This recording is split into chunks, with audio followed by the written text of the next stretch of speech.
Assalamualaikum warahmatullahi wabarakatuh. Dalam video ini, saya akan menjelaskan proyek yang telah saya lakukan, yaitu proyek exploratory data analysis dan pembuatan mesin klasifikasi untuk e-commerce. Nah, saat ini, e-commerce itu mungkin merupakan salah satu yang tidak terpisahkan dalam kehidupan masyarakat pada era ini, gitu. Ketika kita mencari suatu barang atau kebutuhan, mungkin tempat pertama yang akan kita tuju adalah e-commerce gitu. Platform e-commerce, entah itu untuk mengecek harga atau untuk bertransaksi secara langsung di platform tersebut.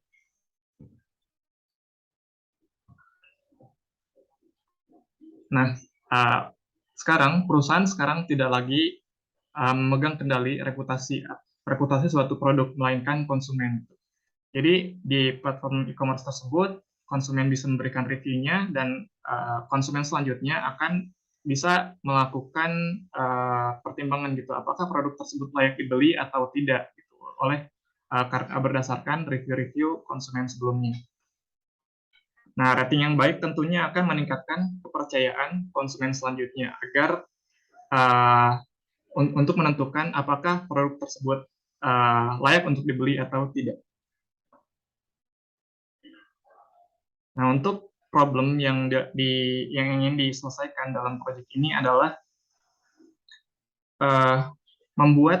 membantu konsumen untuk mendapatkan rekomendasi produk dengan rating 5 dan membedakannya dengan item yang tidak mendapatkan rating 5 agar tersampaikan kepada konsumen. Itu problemnya itu adalah deliverability produk yang memiliki rating baik kepada konsumen dan melakukan exploratory data analysis untuk memberikan insight-insight yang mungkin berguna untuk seller untuk memaksimalkan keuntungan. Untuk model yang digunakan dalam pembuatan machine learning di sini adalah salah satu algoritma supervised learning, yaitu logistic regression. Logistic regression ini dapat digunakan untuk mengklasifikasikan untuk klasifikasi biner, itu mengkategorikan apakah item tersebut berlabel 0 atau 1, ya atau tidak gitu. Nah, bagaimana caranya? Jadi logistic regression ini mengambil input misalkan X1, X2, X3, ini adalah vektor, jadi datanya itu banyak gitu. Dan datanya itu misalkan yang theta 1 itu misalkan ketahanan produk, yang theta 2 itu adalah fitur untuk kecepatan pengiriman, dan theta 3 itu adalah kepuasan konsumen gitu misalkan. Kemudian algoritma tersebut akan mempelajari produk seperti apa kira-kira yang memiliki karakteristik produk seperti apa yang memiliki rating 5 dan produk seperti apa yang memiliki rating bukan 5.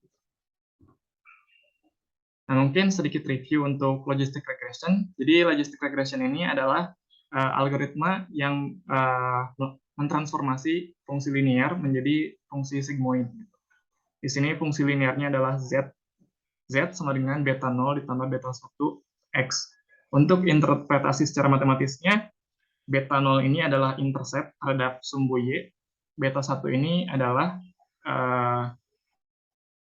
gradien dari garis lurusnya, sementara X adalah fitur input yang kita gunakan dalam model. Nah, fungsi linear tersebut kita transformasikan ke dalam fungsi sigmoid menjadi 1 per 1 ditambah E pangkat min beta 0 ditambah beta 1X. Di sini adalah pola dari garis fungsi sigmoid gitu. Nah, domain dari fungsi sigmoid tersebut adalah dari X minus tahingga sampai X tahingga. Ketika X menuju min tahingga, maka suku yang di dalam pangkat bilangan eksponensial ini maka akan menghasilkan nilai negatif, dan negatif dikali negatif jadi positif, maka di sini akan menghasilkan 1 ditambah 1 satu per satu ditambah sesuatu yang sangat besar. Artinya di sini fungsi H theta ini akan menghasilkan 0 gitu, atau menuju 0 gitu. Seperti yang dapat dilihat pada kurva sigmoidnya gitu. Ketika X itu menuju ke arah kiri atau menuju negatif sehingga, maka Y-nya itu juga menuju 0. Nah, sebaliknya, kalau misalkan X-nya itu menuju positif sehingga, maka suku yang di pangkat yang sebagai pangkat bilangan eksponensial ini akan menghasilkan bilangan positif, lalu diubah ke dalam bentuk pecahan 1 per E pangkat sesuatu yang tak hingga, maka akan menghasilkan 0. Jadi 1 per 1. Maka fungsi H theta ini akan menuju 1. Ketika X menuju positif hingga, Y ini akan menuju 1.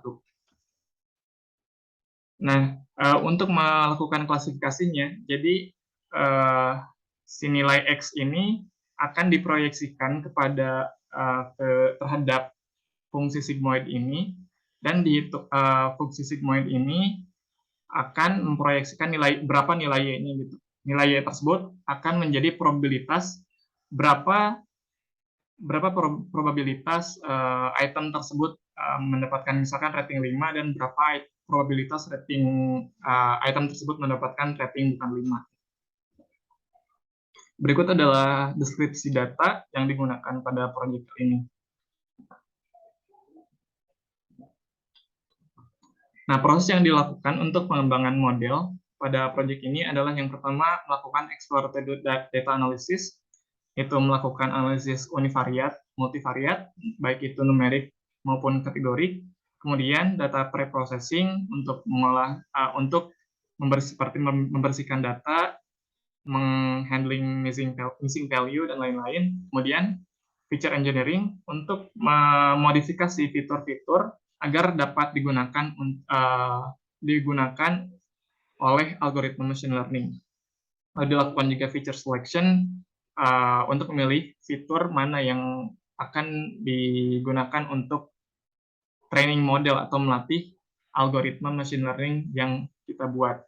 Lalu dilakukan modeling dan tuning untuk menentukan parameter yang terbaik untuk modelnya, untuk menghasilkan performance yang sebaik mungkin gitu.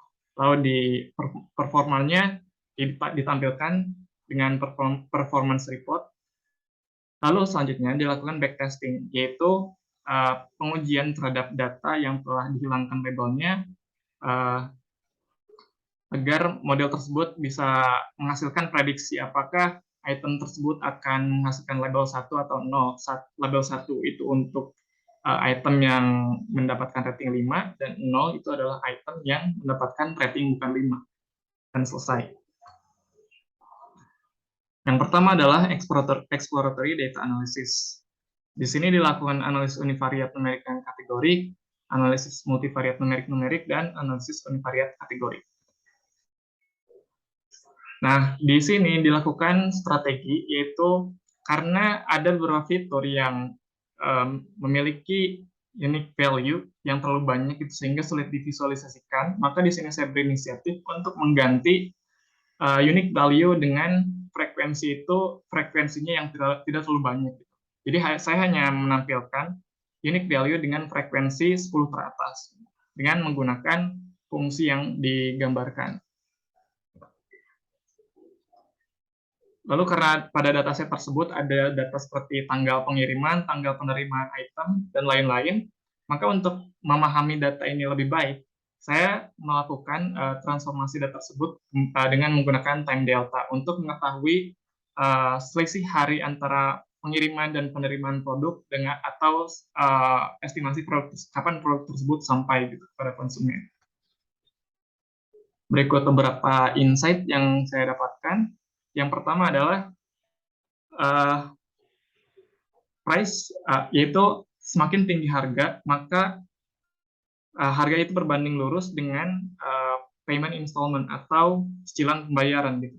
Semakin tinggi harga, maka konsumen akan cenderung melakukan cicilan pembayaran lebih banyak. Gitu. Lalu produk name length, di sini untuk produk yang mendapatkan rating 5, itu cenderung memiliki nama produk yang relatif lebih pendek gitu dibandingkan produk yang mendapatkan rating 4,5. Mungkin konsumen itu tidak begitu suka gitu dengan nama yang terlalu bertele-tele gitu. Kemudian product description length atau panjang deskripsi produk.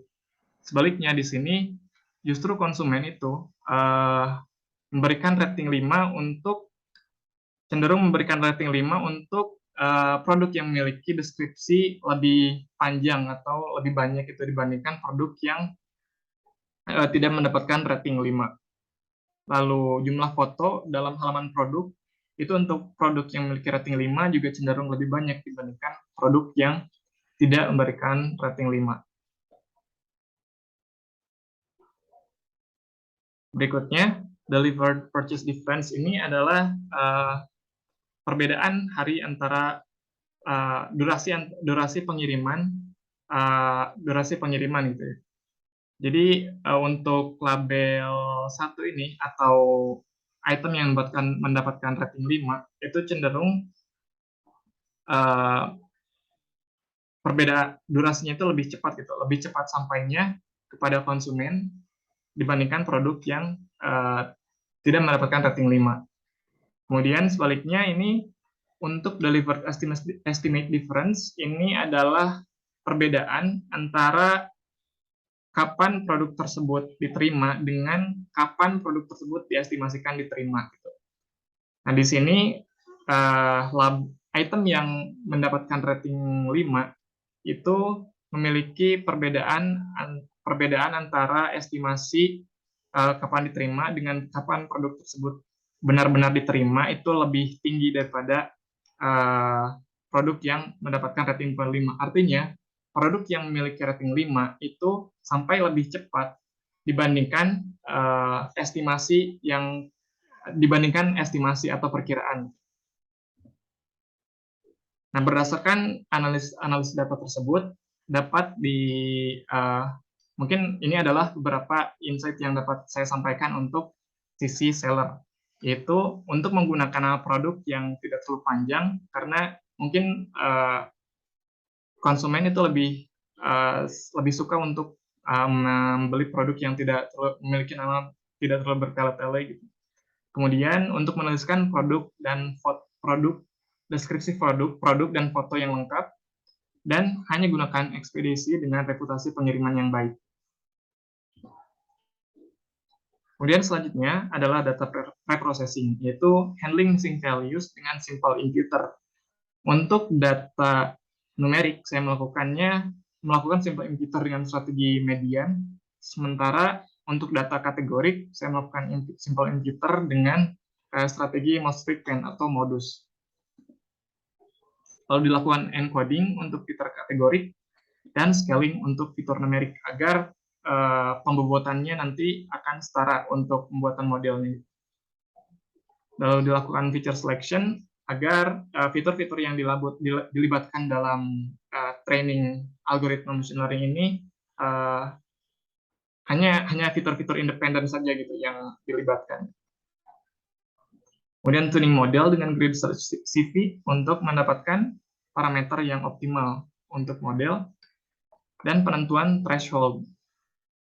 Nah, di sini threshold atau probabilitas kapan produk tersebut termasuk rating 5, kapan produk tersebut diprediksikan tidak mendapat rating 5 adalah 0,6 gitu. Jadi misalkan ketika algoritma yang kita buat itu menghasilkan untuk suatu item itu menghasilkan probability 0,7, maka produk tersebut diprediksi akan mendapatkan rating 5. Misalkan, dan pemisahan lain adalah misal suatu item itu mendapat algoritma yang kita buat itu memberikan nilai untuk item tertentu itu 0,4 gitu probability-nya, maka produk tersebut akan diprediksi memiliki rating di bawah 5. Nah, berikut adalah classification report-nya untuk nilai precision recall-nya sebagai berikut. Kemudian terakhir dilakukan backtesting, yaitu eh, prediksi atau penggunaan algoritma yang telah dibuat terhadap data yang telah dihilangkan labelnya gitu. Untuk item yang memiliki probabilitas lebih dari 0,6 itu mendapatkan label 1 atau diprediksi mendapatkan rating 5, dan sementara jika kurang dari 0,6 atau sama dengan 0,6 itu diprediksi tidak mendapatkan rating 5. Kemudian prediksi label tersebut disimpan ke dalam file label prediction.csv. Oke, sekian presentasi saya untuk proyek kali ini. Masukan dan kritik akan diharapkan untuk pengembangan proyek ini. Terima kasih. Assalamualaikum warahmatullahi wabarakatuh.